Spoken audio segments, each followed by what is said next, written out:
Annabelle Sinclair trudged through the snow, her boots sinking deep as the wind sliced across the Montana plains, winter of 1869. The endless white stretched out, cold and unforgiving, hiding the horizon in swirls of snow. Miles from any town, the land felt frozen in time, silent and harsh. At its edge stood Annabelle, clutching her wool shawl tight, her gloved hand shaking as she raised it to knock on the ranch house door. Before she could, it creaked open. A tall bloke filled the doorway, eyes gray as the storm, hard and unyielding. His coat hung loose, showing a worn revolver at his hip and a gold wedding band glinting on his finger.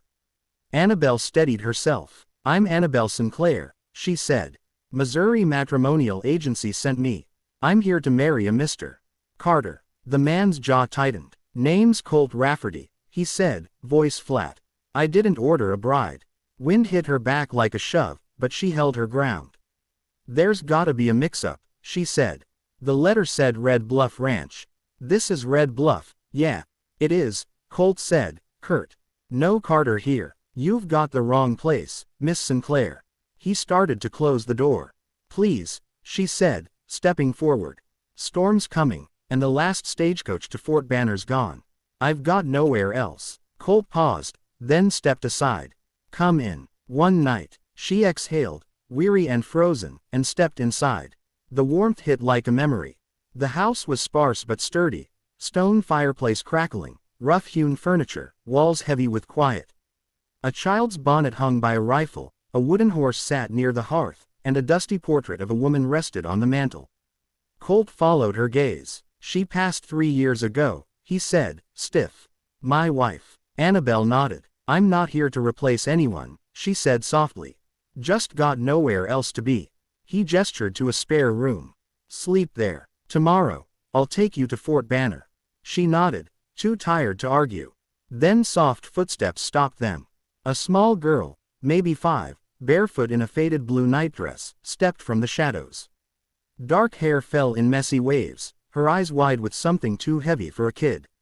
Colt froze, his hand steadying himself.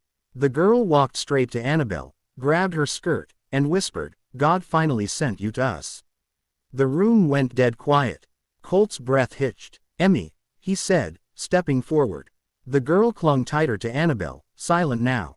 Colt knelt, disbelief on his face. "She hasn't spoken," he murmured. "Not since." Annabelle knelt to meet the girl's eyes. "Hello, sweetheart. I'm Annabelle. Are you gonna leave too?" Emmy whispered, barely audible. Annabelle's chest tightened. "Not tonight," she said, touching the girl's cheek. Colt stood, eyes torn between awe and fear. "Stay," he said, softer now.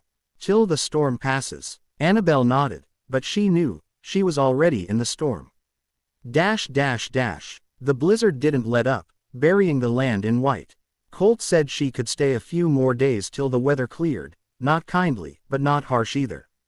Just fact. Annabelle stayed. The house felt stuck in time, heavy with the past.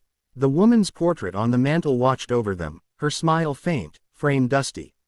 A scratched piano sat silent in the parlor, its keys yellowed. Annabelle didn't touch it. In her room, she found a faded blue dress in the wardrobe, lace-stitched with care. She knew it was hers, Colt's wife. Colt kept his distance, speaking in short bursts, avoiding her eyes. But he did things. Stacked extra logs for the fire, fixed a loose window in her room, patched a cracked kettle handle. Small, wordless acts. Annabelle noticed. Emmy, though, started to open up, like a flower in frost. At first, she hovered, clutching a rag doll, watching Annabelle. One day, she left a folded paper beside Annabelle, a drawing of 3 stick figures, a tall man, a woman with yellow hair, and a girl holding their hands. Above them, a son and one word, Mama. Annabelle held it close, her breath catching. Next morning, Emmy brought lopsided, half-burnt biscuits. Annabelle ate them like they were a feast, and Emmy smiled, small but real. Later, outside in the weak sun, Emmy curled into Annabelle's lap as she read from a worn Bible. Colt watched through the window, silent. The house was healing, maybe, but something lingered, unspoken, heavy in Colt's stare, trembling in Emmy's quiet. Colt found the letter by chance, looking for blankets in Annabelle's room. It was tucked under a shawl, unsealed. He read it. Her injuries have healed, but the trauma to her abdomen, likelihood of childbearing is minimal to none. Asterisk. That night, the fire burned low. Emmy was asleep. Outside, the wind roared. Annabelle sat by the hearth, shawl over her shoulders. Colt stood by the window, arms crossed. Found a letter today, he said. She stiffened but didn't look up.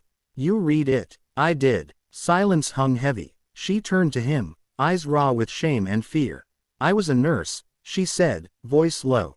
During the war. Not trained, just needed. There was this boy, 8 years old, wrapped in a Union flag. His mum held him like he was still alive. He wasn't. Her fingers gripped her dress. Every night, I saw his face. Then the explosion. She touched her side. They said I was lucky to live. But the damage was done. I can't have kids. Colt's gaze was steady, not pitying. You saved lives, he said. Paid a price most blokes couldn't handle. Her eyes shimmered. I don't want your sympathy. You don't have it, he said. Just my respect. Their eyes met in the firelight. The silence shifted, honest now, human. She smiled faintly. Thank you. He nodded. A fragile thread formed between them, not love, but no longer distance. Annabelle found Emmy's drawing under her pillow while changing the sheets. It was different. Jagged lines, a woman with outstretched arms, a tall shadow dragging her, another figure on the ground. Above it, in shaky letters, Pa asleep. Annabelle's stomach twisted. That evening, she showed it to Colt in the parlor. He sat, staring at it, face unreadable. She draws a lot, he said. Not like this, Annabelle replied. He nodded, slow. I've never asked, she said carefully. What happened to your wife? Colt's eyes dropped to the floor.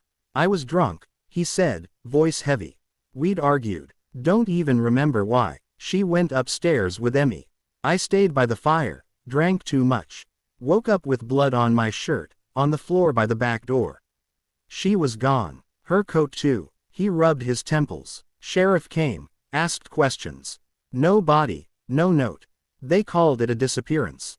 And you? She asked. Some said she ran off. Others weren't sure. His jaw clenched. I don't know if I hurt her. Annabelle swallowed. Why didn't you tell me? Would you have stayed? She had no answer. Days later, Annabelle visited a nearby cabin, home to Mrs.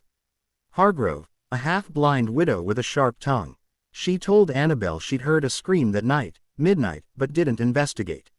Saw footprints in the snow next morning, she said. 2 sets leaving the house. Only one came back. You told the sheriff? Annabelle asked. He was Colt's cousin. Didn't want trouble. Told me to keep quiet. Annabelle's mind spun. Footprints, a scream, blood, Emmy's drawing. The past wasn't gone. It was waiting. The snow kept falling, but the house warmed. Emmy laughed now, soft and bright. Annabelle taught her to stitch a handkerchief, crooked but proud.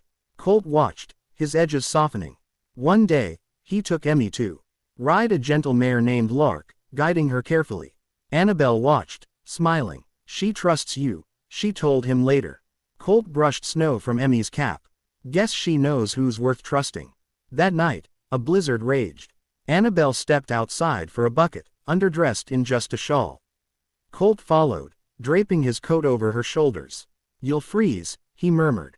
Their faces were close, snow on his lashes, breath warm between them.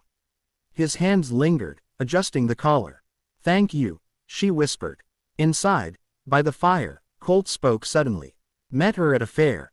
Eleanor, always wore blue, laughed at how I walked in boots, called me a stiff ox. His smile faded. Still wear this, he said, showing his ring. Scared I'll forget her voice. Annabelle touched his chest, gentle. Maybe she wants you to remember what you've still got to give. He swallowed. Don't know how. You do, she said. You are. His hand hovered near hers. The storm roared, but inside, warmth held, fragile, real. Snow started melting, days lengthening. Then a rider came. Annabelle stood in the doorway, squinting. The man dismounted, dusty coat, hat low, boots heavy. Name's Danner, he said. Used to work here. Heard Colt Rafferty's still around. Annabelle's throat tightened. Emmy appeared beside her, saw Danner, and froze. Then she bolted inside. Annabelle turned to Danner. "He's out by the south fence," she said, voice tight. Danner nodded and walked off. Annabelle found Emmy curled under the guest room bed, trembling. The girl's silence screamed louder than any storm.